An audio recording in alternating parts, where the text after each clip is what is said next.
Welcome back दोस्तों, स्वागत है आप लोगों का आज के हमारे नए ट्यूटोरियल पे। जो कि आपको पता है कि हम लोग अपने कंटेंट ऐसे बनाते हैं जो जनरली आप लोगों को यूट्यूब पे या फिर ऑनलाइन अवेलेबल ना मिले। और हम चाहेंगे कि वो सारे कॉन्सेप्ट जो कि जनरली बहुत रेयरली अवेलेबल होते हैं कहीं पे, वो आप लोगों को अच्छे से इन डेप्थ समझाया जाए। तो उसी में से एक हिस्सा हमारा है थ्रो और रीथ्रो एक्टिविटी। ओके, जो जनरली हम लोग आरी फ्रेमवर्क्स पे यूज़ करते हैं और जो जनरली नॉर्मल सीक्वेंसेस पे भी यूज़ करते हैं एज पर योर नीड्स। तो this video is gonna be on throw and rethrow activity of your studio कि रीथ्रो एंड थ्रो एक्टिविटीज में क्या डिफरेंस होता है। सो आगे देखते हैं वीडियो के अंदर एंड लेट्स गेट स्टार्टेड।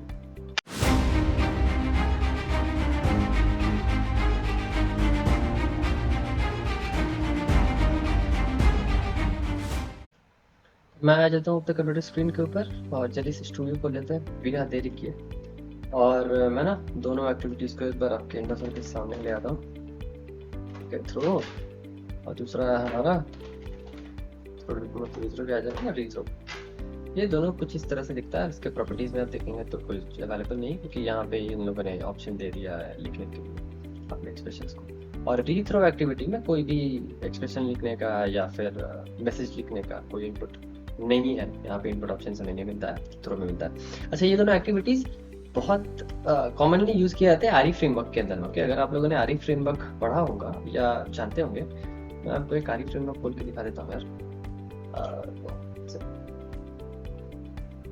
मेरे पास एक आरी फ्रेमवर्क का डेमो है।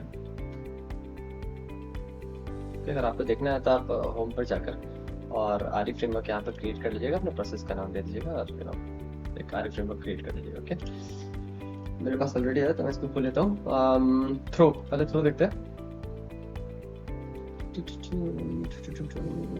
ये देखिए, तो यहाँ पे इसने थ्रो एक्टिविटी यूज करके रखा है। Okay, if max consecutive system exception exceeded, तो ये जनरली क्या करता है कि अगर आपके वर्कफ्लो में आपने डिफाइन कर रखा है कि भाई 3 बार अगर सिस्टम एक्सेप्शन आ जाए तो रोक दो एग्जीक्यूशन को। ओके, तो ये यहाँ पे एक एक्सेप्शन थ्रो कर देगा कि मैक्स सिस्टम एक्सेप्शन आ चुका है, तो अब भाई आगे मत जा, रुक जा। जनरली ये इसलिए काम आता है। तो इस तरह के थ्रो एक्टिविटीज आपको जनरली इसमें आरी फ्रेमवर्क में यूज करने को मिल जाएंगे। और जनरली क्या करते हैं कि जब हम लोग इसको बनाते भी है, बिल्ड करते हैं, तो प्रोसेस स्टेट में भी हम लोग इसका बहुत यूज करते हैं। जब भी मुझे कोई कस्टम एक्सेप्शन थ्रो करना है तो मैं as compare to linear processes, मैं कंटिन्यू और ब्रेक के जगह पर थ्रो एक्टिविटी यूज करता हूँ अगर मुझे कोई आइटरेशन स्किप करवाना है तो। ओके, लीनियर प्रोसेस में हम क्या करते थे, पिछले वीडियो में हम लोगों ने पढ़ा था क्या कि अगर कोई लूप है और हमें उसको तोड़ना है, तो स्किप करना है एक्चुअली, तो हम कंटिन्यू एक्टिविटी का यूज करते हैं, तो अगला इटरेशन पे चला जाएगा। राइट, हमें यहाँ पे अगला इटरेशन जाने के लिए आरी फ्रेमवर्क पे थ्रो एक्टिविटी का यूज करते हैं प्रोसेस स्टेट पे, ताकि जैसे हम लोग बिजनेस रूल एक्सेप्शन थ्रो करेंगे तो उसके कैच पे आके अगला इटरेशन को प्रोसेस करने के लिए दोबारा गेट ट्रांजेक्शन डेटा आया था। ओके, थोड़ा ऊपर ऊपर से था, बट कोई नहीं। अभी रीथ्रो एक्टिविटी का यूज देख लेते हैं। तो ये आपको मिल जाएगा गेट ट्रांजेक्शन डेटा में। अगर आप get transaction data general file को खोलेंगे तो ये देखिए, ये एक ट्राई कैच लगा हुआ है। यहाँ पे ये ट्राई कर रहा है ट्रांजेक्शन डेटा को रिट्रीव करने के लिए, और अगर किसी तरह से इसको नहीं मिलता है तो यहाँ पे आप देख सकते हैं इसने रीथ्रो एक्टिविटी का यूज किया, rethrow get transaction item faulted. Okay, और भी एक एग्जांपल दिखा देता हूँ यार। अगर हम थोड़ा सा सिस्टम एक्सेप्शन हैंडलर पे आ जाते हैं, सेट ट्रांजेक्शन स्टेटस पे, और सिस्टम एक्सेप्शन को खोल लेते हैं, या स्क्रीनशॉट। ओके, तो यहाँ पे भी देखिए क्यू आइटम को जैसे ही वो रिट्रीव करता है रिटर्न मैकेनिज्म पे, और अगर वो नहीं उसको रिट्रीव कर पाया for any of the XYZ region, तो अगेन यहाँ पे एक रीथ्रो एक्टिविटी लगा हुआ है जो दोबारा से एक एक्सटेंशन थ्रो कर देता है कि भाई नहीं निकाल पाया तो देख ले आगे, मतलब है ना, ऐसा कुछ थोड़ा थोड़ा। ठीक है, तो आप लोगों ने इसका यूजेस देख लिया। मैं दोबारा से अपने वक्त बताता हूँ नॉर्मल से। तो थ्रो एक्टिविटीज जनरली हम लोग ना कस्टम एक्सेप्शन मैसेज थ्रो करने के लिए यूज करते हैं। ओके, तो वो कैसे करते हैं वो भी मैं आपको दिखा देता हूँ। अगर मैंने एक थ्रो एक्टिविटी ले लिया तो मान के चलिए कि एक बिजनेस रूल एक्सेप्शन का एग्जांपल पहले लेते हैं कि बिजनेस को ये इजाजत नहीं है कि अगर कोई बंदा हमारे ऑर्गेनाइजेशन पे है जिसका सैलरी भाई पार कर गया है 1 लाख से ज्यादा हो गया, तो भाई वो ओवर वैल्यूड है ना।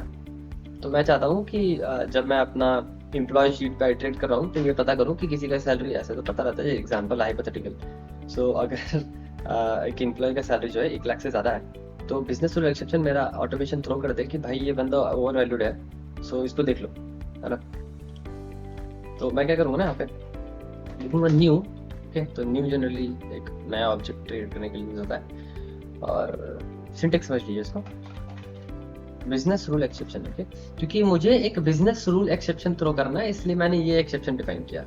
ओके, सो नोट हो भैया, अगर आपको सिस्टम एक्सेप्शन थ्रो करना है तो यहाँ पे आप सिस्टम एक्सेप्शन देंगे। ओके, मैंने बिजनेस रूल दिया, आप सिस्टम देंगे। दिखा देता हूँ, आप यहाँ पे सिस्टम लिखेंगे ना, तो सिस्टम एक्सेप्शन देंगे, नल पॉइंटर एक्सेप्शन या जो भी एक्सेप्शन आपको माने, आप वो एक्सेप्शन क्लास पे भी यूज कर सकते हैं, अगर आपको पहले से पता है कि कौन सा एक्सेप्शन आने वाला है तो। ओके, सो बिकॉज हम लोग बात कर रहे हैं कस्टम एक्सेप्शन थ्रो करने के लिए, ठीक है। These are called known exception.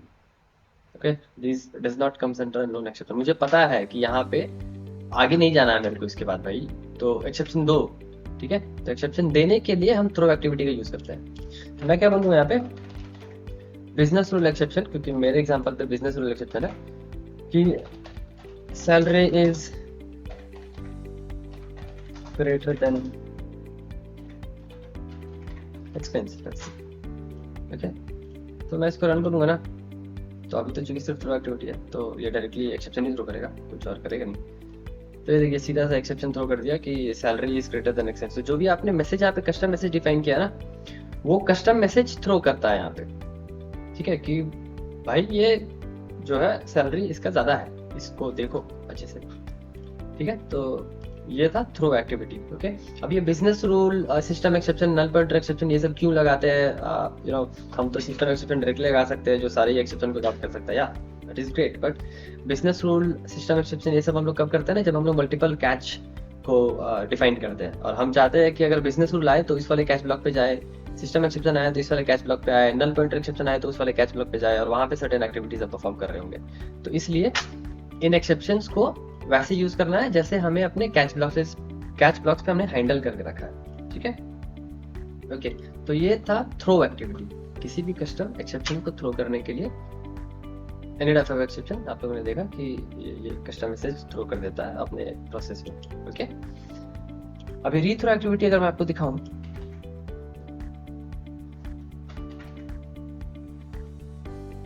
हाँ यार, ठीक है, क्या ले लिया यार मैंने, गेट क्रेडेंशियल्स ले लिया क्या,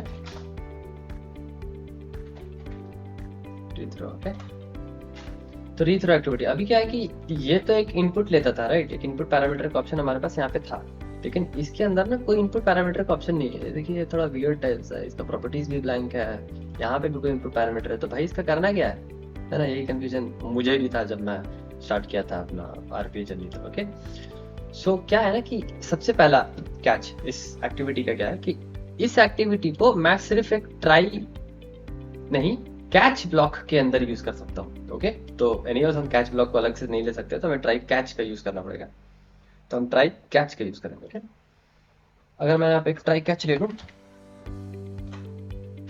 ठीक है, तो आप देखेंगे ये मेरे को एक्सेप्शन नहीं दे रहा, चाहे मैं इसको यहाँ डालूं, चाहे कैच में डाल दूं। एक कैच ले लेता हूँ यार, सिस्टम एक्सेप्शन ले लेता हूँ, और यू नो तो कहीं भी डाल दूं, ये काम करता है भाई, ठीक है, ये काम करता है, इसका कोई इशू नहीं है।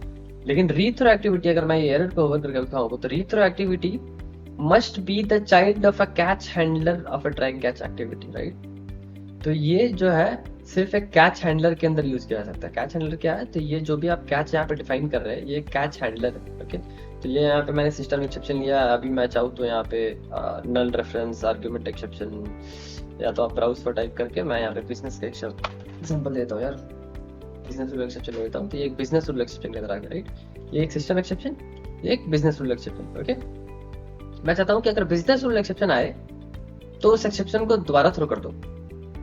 जस्ट हाइपोथेटिकल एग्जांपल है, जनरली वो हम सिस्टम एक्सेप्शन के साथ करते हैं। तो अगर बिजनेस रूल एक्सेप्शन आए मेरे वर्कफ्लो में, मतलब एक्चुअली मेरे ट्राई के अंदर में, सॉरी यार, ट्राई के अंदर मैं एक कस्टम एक्सेप्शन थ्रो कर रहा हूँ, salary is greater than expense, ठीक है। तो अभी मैं ना एक चीज दिखाता हूँ आपको, एक चीज आपको दिखाता हूँ, यहाँ पे करेक्ट लेंगे, अब प्रिंट कर देता हूँ सक्सेस, ठीक है, में यार चलता है स्पेलिंग गलत, ठीक है। तो अभी मैं अगर इसको ये थ्रो एक्टिविटी को ना हटा देता हूँ, डिसेबल कर देता हूँ, और मैंने यहाँ पे बिजनेस रूल एक्सेप्शन के अंदर में रीथ्रो को यूज किया है, ठीक है। और इसको चलाऊंगा तो क्या होगा, कुछ नहीं होगा, ठीक है। तो क्योंकि हमारे पास कोई एक्सेप्शन नहीं है ना, तो ये सिंपली प्रिंट कर देगा सक्सेस, तो कैसे सक्सेस को प्रिंट कर देगा, राइट। अभी चूंकि मेरा यहाँ पे सक्सेस का राइट लाइन जो है स्ट्राइक कैच के बाहर में था, नीचे में था, तो ये ट्राई में आया, इसको कोई एक्सेप्शन नहीं मिला, और क्योंकि कोई एक्टिविटीज ही नहीं है भाई यहाँ पे, तो कुछ मिला नहीं, और वो चला गया दूसरा एक्टिविटी को एग्जीक्यूट करने के लिए, और राइट लाइन को प्रिंट करते हैं हमारे कंसोल पे, राइट। अभी क्या होगा कि अगर हम इसको इनेबल कर देते हैं, ठीक है, और रन करते हैं, तो ये ना एक्सेप्शन दे देगा, आगे जाएगा ही नहीं। मैं कंटिन्यू भी करूंगा ना तो ये खत्म हो जाएगा, ठीक है। एक्सेप्शन थ्रो किया कि salary is greater than expenses, what is the message, जो हम लोगों ने कस्टम मैसेज डिफाइन किया, और आगे नहीं किया, मतलब ये राइट लाइन ही प्रिंट नहीं होगा ना। देखिए राइट लाइन कहीं आपको प्रिंट होता हुआ दिखेगा नहीं, ठीक है, क्योंकि एक्सेप्शन यहाँ थ्रो हो गया, तो इसके नीचे के एक्टिविटीज एग्जीक्यूट नहीं होते हैं, राइट। सेम जैसे कंटिन्यू और ब्रेक में होता है, वैसे ही ये भी इसके नीचे के एक्टिविटीज को एग्जीक्यूट नहीं कर देता है। अब अगर मैं इसको ट्राई कैच में सराउंड कर दूं, ठीक है, अभी के लिए ना मैं इसको डिसेबल कर देता हूँ रीथ्रो एक्टिविटी को, ठीक है। तब क्या होगा, मैंने इस पर रन करता हूँ, ठीक है, क्योंकि डीबग में वो थोड़ा रुकता है, मैं इसको रन करता हूँ। एक्सेप्शन थ्रो करना चाहिए, राइट, बट चूंकि हम लोगों ने एक्सेप्शन का हैंडल कर लिया है ट्राई ब्लॉक के अंदर में, तो ये हमें एक्सेप्शन नहीं देगा, सीधा सीधी सक्सेस प्रिंट होके आ जाएगा, ठीक है, क्योंकि ये कैच ब्लॉक के अंदर था हमारा हैंडल, राइट। अगर बिजनेस रूल एक्सेप्शन आए या कुछ भी आए तो भाई कैच में है हैंडल, कुछ दिया हुआ नहीं एक्टिविटी, बट ये हैंडलर है यहाँ पे, तो इसने हैंडल कर लिया और नीचे भेज दिया, ठीक है, तो ये प्रिंट कर दिया। अगर आप आउटपुट दिखाओ तो ये सक्सेस यहाँ पे प्रिंट होके आता है, राइट, मैं दिख गया। बट क्या अगर मुझे ऐसा है कि अगर बिजनेस रूल एक्सेप्शन आए, ठीक है, और अगर सैलरी से रिलेटेड आए, एक और एग्जांपल दिखाता हूँ, मजा आएगा इसमें। अगर सैलरी से रिलेटेड आए, मतलब कि हो सकता है कि आपने बहुत सारे बिजनेस रूल एक्सेप्शन डिफाइन करके रखे अपने प्रोजेक्ट से, ओके, कि भाई एक सैलरी का है, एक नेम का है, एक ईमेल का है, कुछ ना कुछ वैलिडेशन आपने लगा के रखा है, लेकिन आप चाहते हैं कि सैलरी जहां आए वहां एग्जीक्यूशन रोक दो, आगे नहीं जाना भाई, ठीक है, वहां एक्सेप्शन ही थ्रो कर दो, रुक जाओ। लेकिन चूंकि आप लोगों ने इसको ट्राई कैच से सराउंड करके रखा है, तो हर एक थ्रो एक्टिविटी उसको बिजनेस रूल एक्सेप्शन में तो ले जाएगा, लेकिन एग्जीक्यूशन नहीं रोकेगा। मुझे कब रोकना है एग्जीक्यूशन, सिर्फ अगर सैलरी जो है उससे रिलेटेड एक्सेप्शन है, राइट। तो ये देखिए यहाँ पे मैं क्या करूंगा, ओके, मैं ना एक इफ कंडीशन ले लेता हूँ, यहाँ पे क्या बोलता हूँ ना कि एक्सेप्शन डॉट मैसेज, ठीक है, डॉट कंटेन्स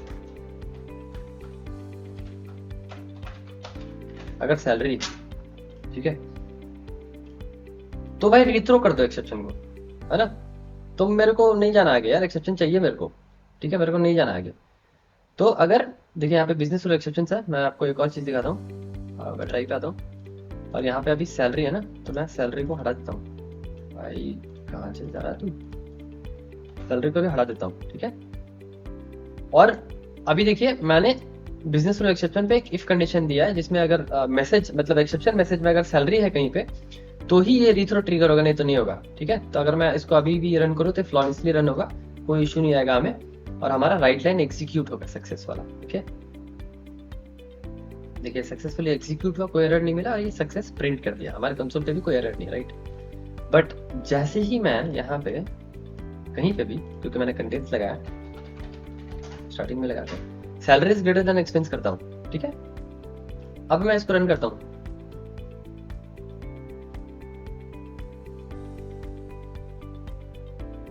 तो मेरे को एक एक्सेप्शन थ्रो क्या है, राइट।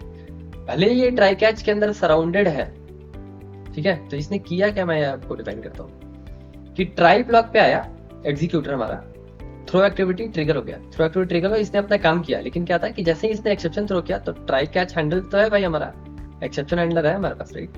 तो ये क्या किया कि ये इसको सीधा सीधी इसका जो एक्सेप्शन क्लास था, जैसे ये बिजनेस रूल एक्सेप्शन क्लास है, तो ये कहाँ जाएगा, बिजनेस रूल एक्सेप्शन क्लास में जाएगा। अगर ये सिस्टम एक्सेप्शन होता तो सिस्टम एक्सेप्शन के क्लास में घुसता। याद रखिए जो भी डिफाइन किया, जो एक्सेप्शन क्लास आप लोगों ने यहाँ पे डिफाइन किया, उसके हैंडलर पे घुसता है, कैच हैंडलर पे।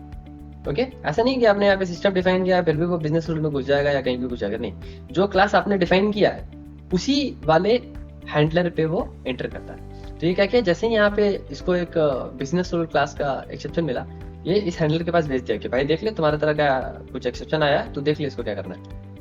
तो ये आया यहाँ पे, इसने चेक किया कि ये कंडीशन देख, तो भाई ये कंडीशन में कहीं पे सैलरी है, बिजनेस रूल एक्सेप्शन तो है, ठीक है मेरे पास आया, मेरा एक्सेप्शन है, मेरा क्लास है, मैं देख लूंगा, लेकिन क्या इसके अंदर सैलरी है, इस मैसेज के अंदर सैलरी है क्या? तो वो ढूंढता है अब यहाँ पे, अभी हाँ यहाँ पे सैलरी मिल गया उसको, जैसे सैलरी मिल गया तो ये ट्रू हो गया ये कंडीशन जैसे ट्रू हुआ तो देन ब्लॉक पे आके रीथ्रो ट्रिगर हो गया। रीथ्रो किस लिए यूज होता है? जनरली हमारे ट्राई ब्लॉक पे जो भी एक्सेप्शन थ्रो हुए हैं उसको दोबारा से थ्रो करने के लिए, इसके नाम पे ये रीथ्रो लगा हुआ है, राइट? तो दोबारा थ्रो करो जो एक्सेप्शन ऊपर आया है ट्राई ब्लॉक।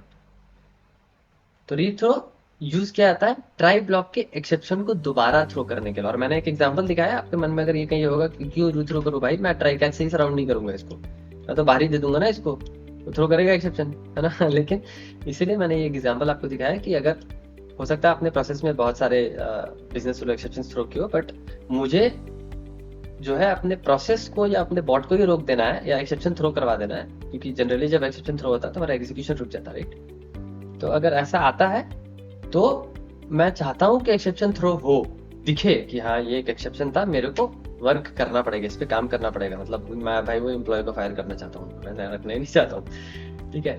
तो yeah this is the use of rethrow activity. So hope ये वीडियो आपको अच्छी लगे और आपका ये थ्रो और रीड थ्रो का कॉन्सेप्ट जो है एकदम पानी की तरह साफ हो गया। एंड अगर वीडियो अच्छी लगी तो like share and subscribe. Till than happy automation.